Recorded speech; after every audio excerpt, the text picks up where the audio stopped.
Biden administration is releasing more than 13,000 records tied to President John F. Kennedy's assassination, but withholding thousands more, citing national security concerns.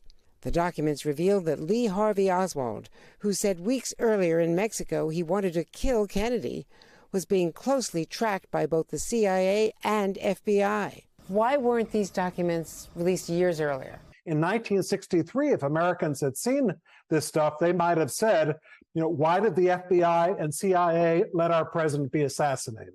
One document shows how the CIA intercepted a phone call Oswald made to the Soviet embassy in Mexico City weeks before the assassination, on a wiretap arranged with the help of Mexico's president. Why wasn't any of that information quickly passed on to Washington so the Secret Service could act to make sure that this man Oswald wasn't a threat to the president of the United States? On that fateful day, the president and First Lady Jacqueline Kennedy arrived in Texas on a campaign swing. Riding in a limo through downtown Dallas, shots ringing from a third-floor window. President Kennedy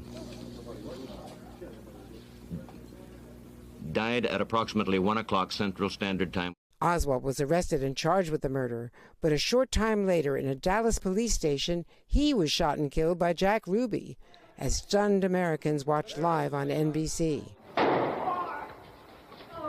He's been shot. He's been shot. Lee Oswald has been shot. The Warren Commission concluded Oswald acted alone, but over the decades, Kennedy's assassination has spawned countless conspiracy theories, dramatized in movies like Oliver Stone's JFK. Why was Kennedy killed? Who benefited? Who has the power to cover it up? John Kennedy's assassination, sadly, will never be fully solved.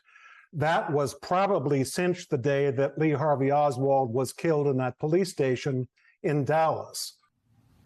And joining me now is NBC News presidential historian Michael Beschloss. Michael, so what do you think are the biggest outstanding questions in what was not released, the redacted Well, I think two things, and I think the future documents may actually show us a little bit more about this, but it will never settle the question for everyone.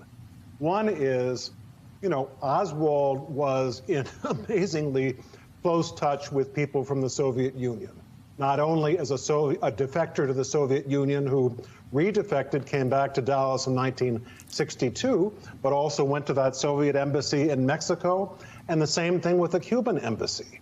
So LBJ in 1963, dealing with all this, the last thing he would have wanted was to have a lot of information out at that time suggesting that Oswald may have acted on behalf of the Soviets and the Cubans because, as Johnson said in his private tapes, Americans will demand that I get into a war that could kill 60 million people.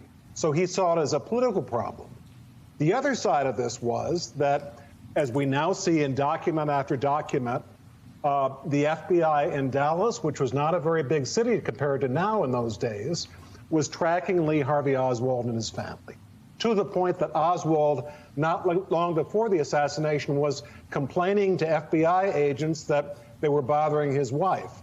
They knew exactly who he was, knew that he was a Soviet defector, knew who he was in touch with, yet FBI never bothered to tell the Secret Service, get this guy out of the Texas School Book Depository because the president's limousine is going to be within rifle range of that building for nearly a minute. So if Americans had found that out in 1963, they might have said, why did the FBI let our president be killed and put him in such a vulnerable position? And have you figured out why the FBI did not warn the Secret Service? One reason is bureaucratically in those days, and it's less now, and it's improved after 9/11 and the Department of Homeland Security, remember, which the commission said that there were too many silos that led to 9/11. Well, there was almost hatred between J. Edgar Hoover and the Secret Service in 1963. So he didn't want to tell the Secret Service very much. And the other intriguing question is, we know that Edgar Hoover hated Kennedy, was very close to Lyndon Johnson, who was his neighbor in Washington. I'm not suggesting that he deliberately did this, but there may have been benign neglect that Hoover may have said, okay, if Kennedy is going to do these things that I don't like, maybe I'm not going to strain too hard to protect him, especially in a city like Dallas, where the violence of the radical right had been expressed.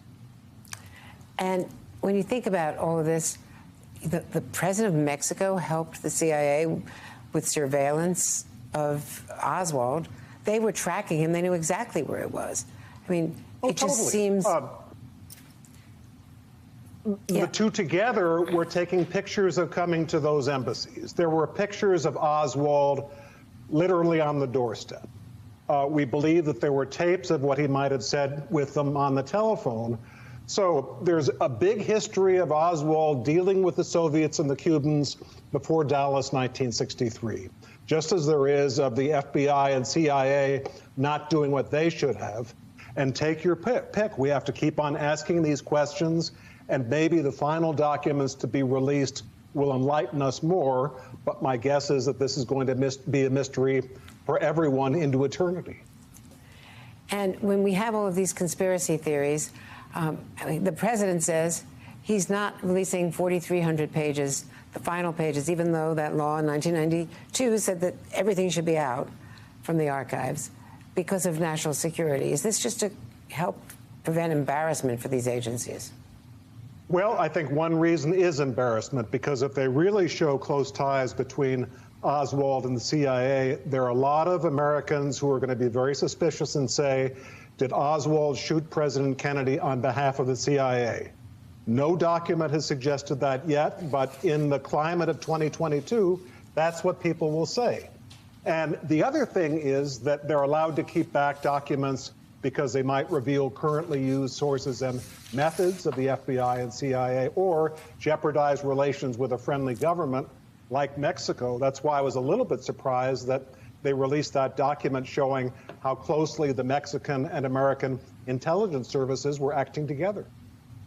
Michael Beschloss, who has just about spent his entire life on this period, other periods as well, but this period, and also, of course, the LBJ tapes and LBJ. Thank you very much.